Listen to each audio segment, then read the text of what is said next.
కేసీఆర్ గారు నేనేమనట్లే, ఎందుకేమనట్లే, ఆయన ఇట్లాంటి చిన్న చిన్న విషయాలు పట్టించుకోడు. కాకపోతే నన్ను కుట్ర చేసి నా కుటుంబానికి నా పార్టీకి కాకుండా చేసిన వాళ్ళని డెఫినెట్గా అంటా కదన్న, మీరున్న అంటారు నా ప్లేస్లో, అనరాజా నేను మనిషినే కదా. కాబట్టి అంతే తప్పితే అది కూడా నేను ఒకటి మళ్ళీ గుర్తుపెట్టుకోండి అన్న, నేను ఎక్కడ కూడా వితౌట్ ప్రూఫ్ ఎవరి మీద కూడా అలిగేషన్ చేయను, నా జీవితంలో చేయలేదు, చేయను. సో రేపైనా సరే ఎవరి మీద మాట్లాడినా సరే ఖచ్చితంగా ప్రూఫ్తోనే మాట్లాడతాను. ఇప్పుడు నేనేం చెప్పా, తుమ్మల నాగేశ్వరరావు గారు లాంటి పెద్ద నాయకుడిని వదులుకోవడం 101% బీఆర్ఎస్ పార్టీ చేసిన మిస్టేక్. దానివల్ల 2 నష్టాలు జరిగినాయి పార్టీకి. ఒక వాతావరణం ఏర్పడింది రాష్ట్ర వ్యాప్తంగా, ఇది అందరు పెద్ద నాయకులు వెళ్ళిపోతున్నారు అనేటటువంటి, అది కరెక్ట్ కాదు కదా. అంత ఎక్స్పీరియన్స్ ఉన్న వాళ్ళు ఎక్కడ దొరుకుతారు? ఉన్నప్పుడు వాళ్ళని కాపాడుకోగలగాలి. సో ఇప్పుడు నన్ను 20 ఏళ్ళు పనిచేసి నన్ను బయటకు పంపించారు.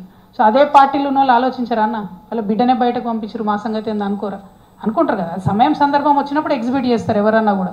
ఇప్పుడు ఇమీడియట్గా రేపు తెల్లారికల్లా రిజల్ట్ తెలియదు. మొన్న జూబ్లీహిల్స్లో తెలిసింది ఏమైంది, ఎందుకు జరగలేదు? మరి ఇంత వ్యతిరేకత ఉంది కాంగ్రెస్ పార్టీ అంటే. ఏ ఊర్లకు పోయినా కూడా నోరు ధరిస్తే ఫస్ట్ లకారంతో స్టార్ట్ చేసి తిడుతున్నారు. అయినా ఎట్లా గెలుస్తుంది అన్న జూబ్లీహిల్స్లో అన్ని వేల మెజార్టీతో? సో ప్రతిపక్షాలు, BJP utter flop, failure, BRS not up to the mark. కాబట్టి దాన్ని ఇంప్రూవ్ చేసుకోవాలి.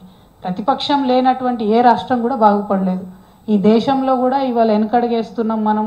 అమెరికా లాంటి దేశాలు ఇష్టం వచ్చినట్టు వీసాలు క్లోజ్ చేయడం పెంచుతున్నాయంటే ఈ దేశంలో ప్రతిపక్షం లేదు కాబట్టి బీజేపీ ఏది చేసినా నడుస్తుంది. కాంగ్రెస్ ప్రతిపక్షంగా దేశంలో ఫెయిల్ అయింది. ఇక్కడ బీఆర్ఎస్ బీజేపీ ఫెయిల్ అయినాయి ప్రతిపక్షంగా.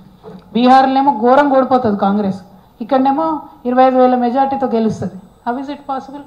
అంటే ప్రతిపక్షాలు ఫెయిల్ చేస్తున్నాయి ప్రజల్ని. సో మేము తెలంగాణ జాగృతి నుండి ఆ ప్రతిపక్ష పాత్ర నిర్వహిస్తాం. ఖచ్చితంగా ఈ రాష్ట్రంలో ఒక అడిగే గొంతుకగా ఉంటాం. ఆల్టర్నేట్గా పాలిటిక్స్ ఎట్లా చేస్తే బాగుంటుందో ప్రజలకు చెప్తాం.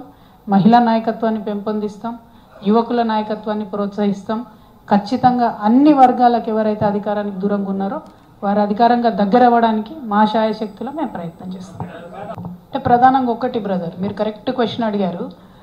నాకు బీఆర్ఎస్ పార్టీలో ఏమాత్రం కూడా అవకాశం ఇవ్వలేదు, ఏమాత్రం కూడా కనీసం నేను టీచర్ పోస్ట్ కూడా ట్రాన్స్ఫర్ చేసుకునే పరిస్థితి లేదని నేను చెప్పిందే మీరు నన్ను అడుగుతున్నారు ఉల్టా. సో నా వెనక ఉన్నాడు ఎవరన్నా మనిషి అంటే వాడిని తీసి పక్కకు పడేసి, నా వెనక ఉండి లాభం పొందిన కొంతమంది ఇలా బీఆర్ఎస్లో ఉండిపోయారు, నాతో రాలే. ఇక ఇక్కడ ఉన్న బ్యాచ్ అంతా కూడా ఎవరికి ₹1 లాభం జరగని వాళ్ళంతా ఇక్కడ ఉన్నారు, ఉద్యమకారులంతా ఇక్కడ ఉన్నారు, బీటీ బ్యాచ్ అంతా అక్కడనే ఉంది, యూటీ బ్యాచ్ అంతా ఇక్కడ ఉంది. సో నేను అనేది ఒకటే, నేను జాగృతి సంస్థలో ఉన్నా లేకున్నా, పార్టీలో ఎంపీగా ఉన్నా లేకున్నా, నా దగ్గరికి ఎవరన్నా వచ్చి ఒక రిక్వెస్ట్ చేస్తే నా శాయశక్తిలో ప్రయత్నం చేశా హెల్ప్ చేయడానికి. అది ఇప్పుడు కూడా చేస్తా, రేపు కూడా చేస్తా. As a politician that is my rule. But నాతో పనిచేసిన జాగృతిలో పనిచేసినటువంటి నాయకులకు, కార్యకర్తలు బీఆర్ఎస్ పార్టీ నుంచి ఎటువంటి ఆదరణ కూడా లభించలేదు. జాగృతి వాళ్ళు అనగానే పక్కకు పెట్టడము, హేళన చేయడం. ఎందుకంటే మేము చేసినటువంటి ఉద్యమాలు మర్చిపోయినారు, మేము ఉద్యమంలో చేసినటువంటి కాంట్రిబ్యూషన్ మర్చిపోయినారు. అధికారంలోకి వచ్చినాక పక్కనున్న వాళ్ళే వాళ్ళకు గుర్తున్నారు. నేను ఎప్పుడైనా దగ్గర తీసా బ్రదర్. ఎమ్మెల్యేలతో అడ్జస్ట్ అయిపోయిన వాళ్ళు వెళ్ళిపోయారు. లేదు మేము జాగృతి ఐడియాలజీకి కట్టుబడి ఉన్నాం అనుకునే వాళ్ళు ఉన్నారు, వాళ్ళు ఇక్కడే ఉన్నారు, నా చుట్టుపక్కలే ఉన్నారు.